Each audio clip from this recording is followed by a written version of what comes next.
Okay, so I just want to go through some real basics on writing essays. This is obviously not extensive. That's why we do writing classes. If you want to know more, then I can go through some other stuff with you. But basics for writing.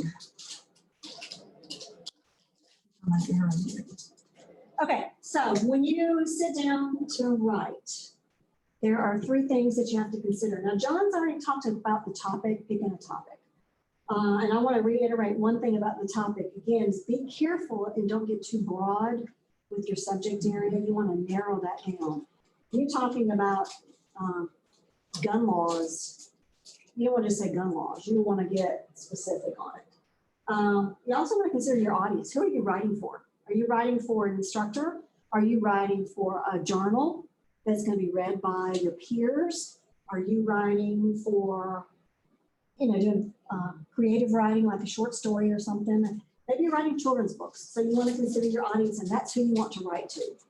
Obviously, if you're writing to a bunch of academics, you're not going to be using contractions and stuff like that. You're going to be, a little more, I hate to say it, but highbrow in the way you write. But the big thing too is, why are you writing? What is it you're trying to get across with someone? You got your topic, you got your audience, but what are you trying to tell them? So there are 3 or 4 purposes for writing. Maybe you just want to inform them about a topic. Maybe there's, let's go with the keto diet. It's brand new.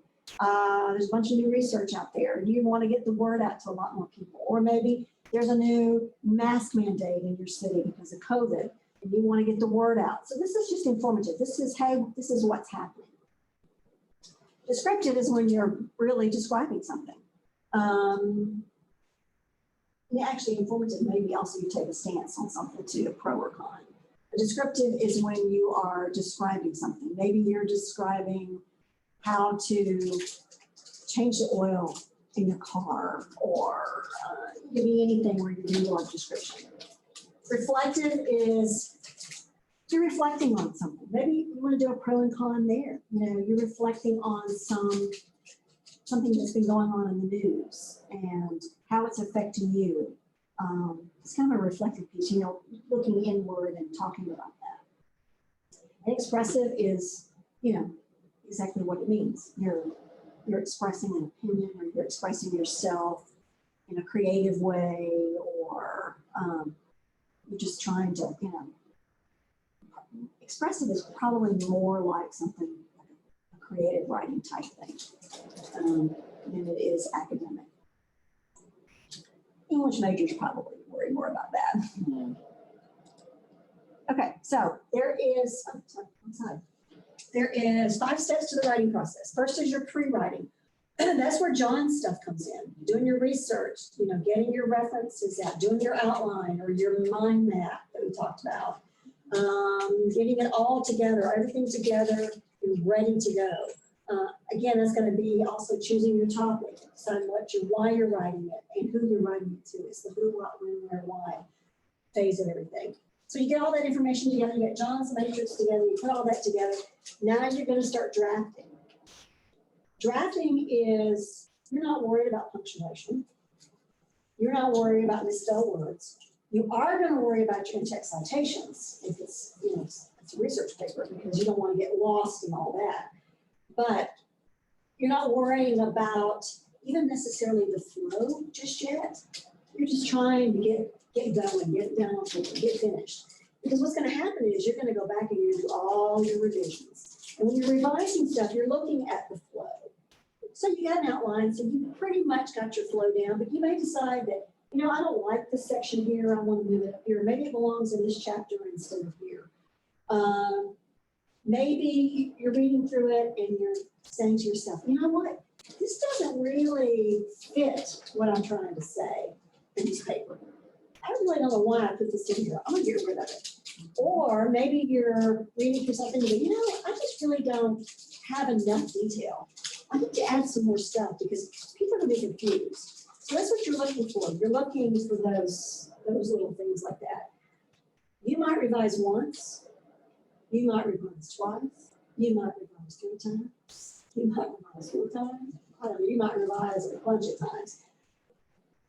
My thing is, don't revise to the point where it's confusing. Because you can get too down into the weeds with it, in my opinion. This might also be a time where you tell someone, look, I need you to read this to see if it makes sense. You know, I haven't done anything with punctuation necessarily. I just need you to see if the flow makes sense and if what I put in here is really contributing to what it is I'm trying to say. Once you've done all the revisions, now you're ready to proofread. This is when you go back and you do your spell checks and you do your comma checks and you do all your punctuation and stuff. And Grammarly is an excellent thing. Even the free version is pretty good, but you can plug the paper in. If it's the free version, it won't flag everything, but it'll give you an idea. Because, you know, did you put a comma in front of an and in a compound sentence, those kinds of things. That's when you do the proofread, you're looking for all those mechanical things. Also a good time to check your citations, check your reference list, make sure all that's right, do all those things that you haven't really paid that much attention to. Although you should be paying attention to those in-text citations, so you don't flag for plagiarism. Yeah. And when you've done all that, guess what? You either get to turn it in or you get to send it off to that journal and they're going to publish it for you. Or send it back and say, you need to do this. But publishing is the fun stage. So it's just kind of the flow writing. Okay, so John touched on this, basic 5-paragraph essay. You have an introductory paragraph that's going to include your thesis statement. What is the paper about? You got your 3 body paragraphs, and each one of those body paragraphs is going to start with a topic sentence, and we're going to drill down into that in just a second. Then you're going to have a paragraph with a conclusion. And then I put other there because, like, the title is another part that you have to consider. The title, to me, is kind of important, too, because that's the thing that catches the reader's attention first. You know, in this book, there's a little thing in there called Alligators and Rocket Ships. I saw that. I'm like, what's this about? You know, I want to know why alligators and rocket ships, how they relate to each other. Well, it's about Kennedy Space Center and about the wildlife habitat of Kennedy. So it's kind of cool, right? So the title is a way to capture attention. So it's important. Usually I title my stuff after I'm done. Okay, so here's the body paragraph stuff. Here's the structure. So, of the body paragraph. I think of it as an inverted pyramid. And even though the base looks kind of skinny down here, it's really, this is where you're drilling down into the meat of everything. So you're starting out with your thesis statement up in the introductory paragraph. And again, my paper is going to be about this. Although you're not going to say, my paper is going to be about this. You're going to give some clue and then a general statement as to what you're writing about. Then you're going to go into your paragraphs. Your paragraph, each paragraph is going to have a topic sentence, and that's going to relate back to your thesis statement. Again, it's general, but a little bit more specific. Then you're going to have a major detail that's going to support that topic sentence, which is going to support that thesis statement. And then you're going to get into some minor details that's really going to be specific. That's where you get into the meat of everything. But one of the things on this that some students get wrapped up into is quotations, and they make these quotations and they think they're good to go. So if you're going to use a quotation here, you need to explain that quotation. And if you're going to use a quotation as a major detail and you need some supporting material to do it, you can't just quote supporting material. You got to explain. A portion of this has to be your original work. Yeah. I have read papers by individuals, and it's just a series of quotations from sometimes not direct quotations, but they'll have a sentence that'll be a direct quotation, and then another sentence, and they'll have a reference after it that they just basically paraphrase what somebody else said. Then they'll have another sentence, they paraphrase what somebody else said, and they'll have a reference. And the whole paragraph is basically other people's work. So you just I've seen that in the discussion post we had. Yeah. Yep. And you know, honestly, if the instructor is worth their weight in salt, then they will flag that, and they'll say, look, you need to have some, a portion of this has to be your, not somebody else's. It's called your opinion, basically. Oh, by the way, I did the graphics on it. Oh, I'm very impressed. Okay, so, and this one. So I did this myself. This was my little off the top of my head thing. So my thesis statement, my general statement. There are 3 reasons why wearing your seatbelt is important, okay?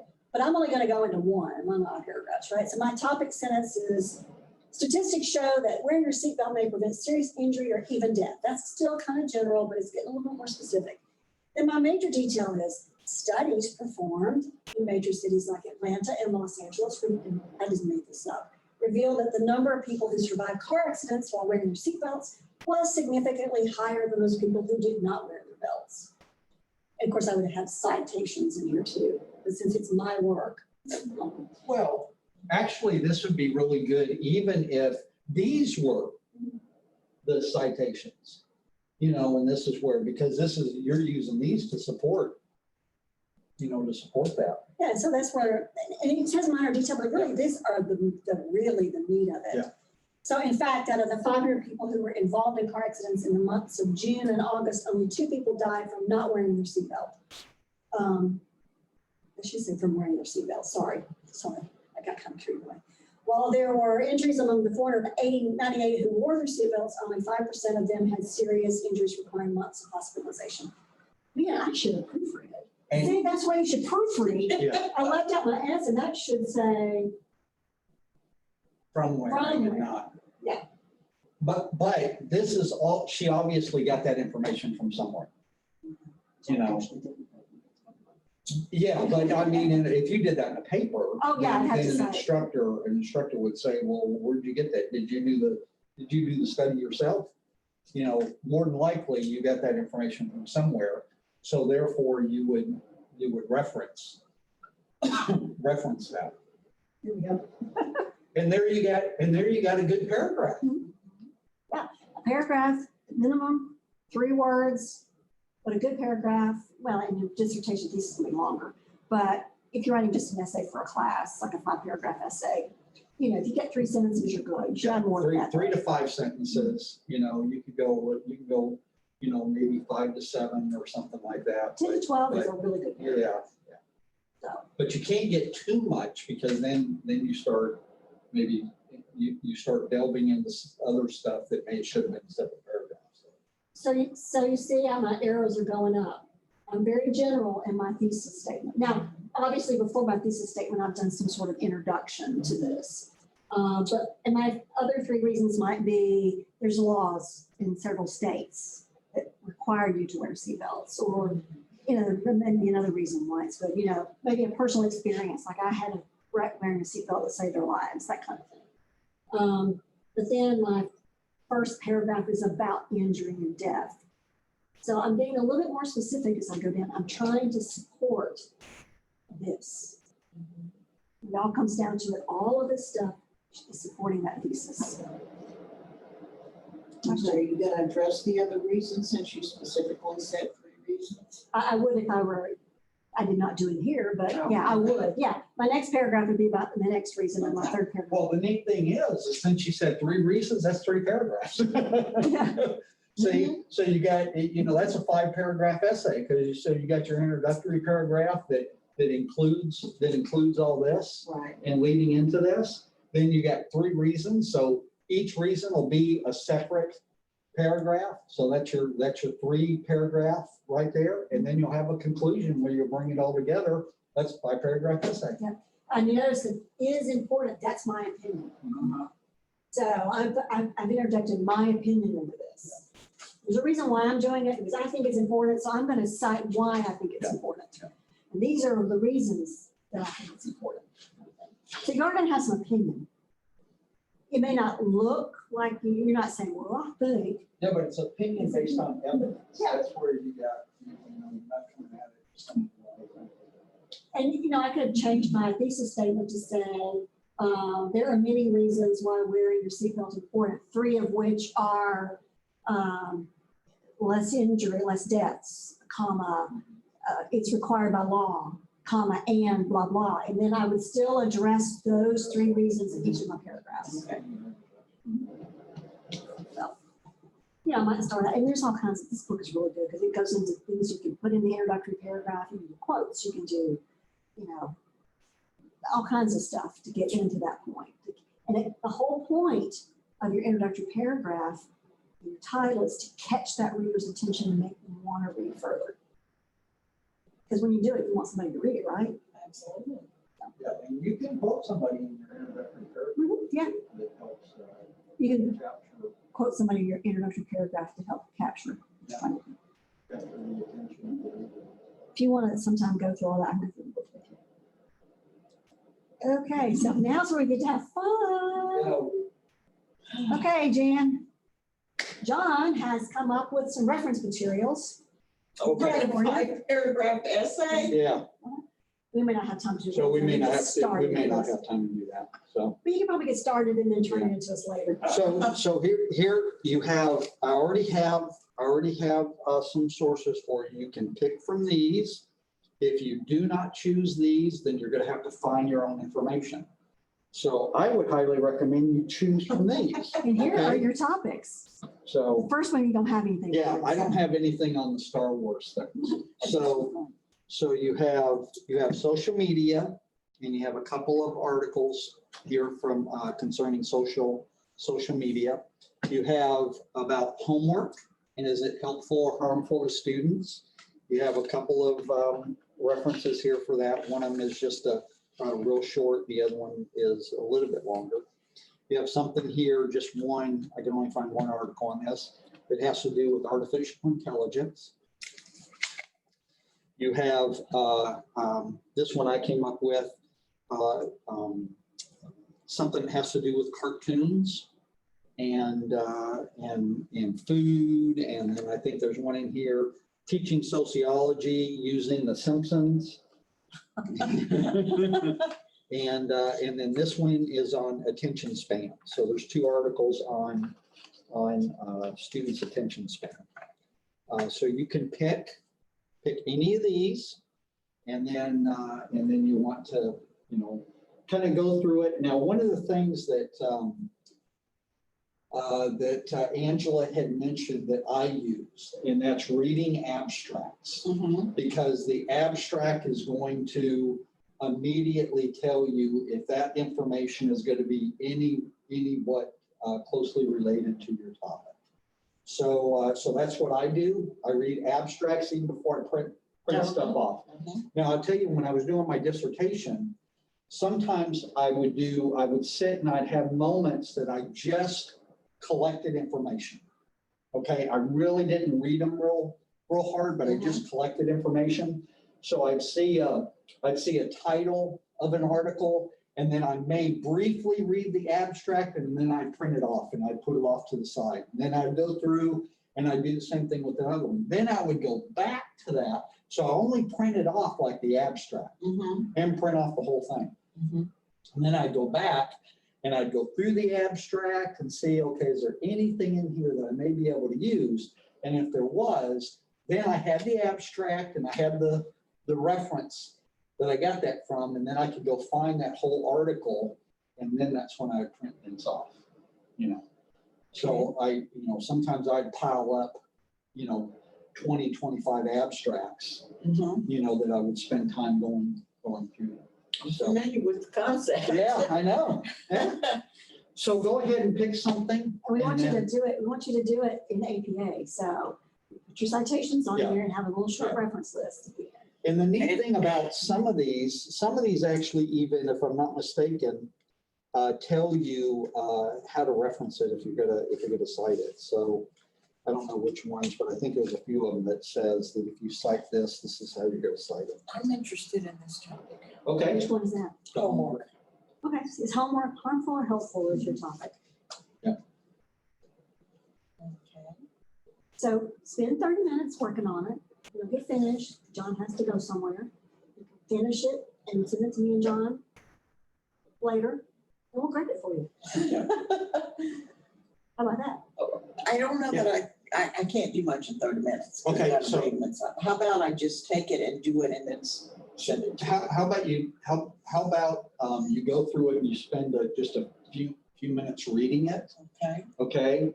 and then kind of tell us how you would set it up. Okay. Okay, what is maybe a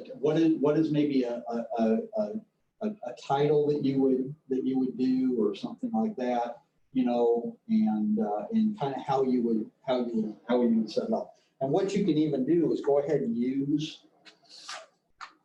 this, Uh-huh. you know, and you only got two articles, so you only have to use 2 lines. Mm-hmm. But get an idea, maybe a highlighter, get you a highlighter, and go through and just highlight some stuff. So we'll give you about 20 minutes, Okay. and then we'll spend about 10 minutes or so just talking about it. How's that? All right. Will that work? We'll give it a shot.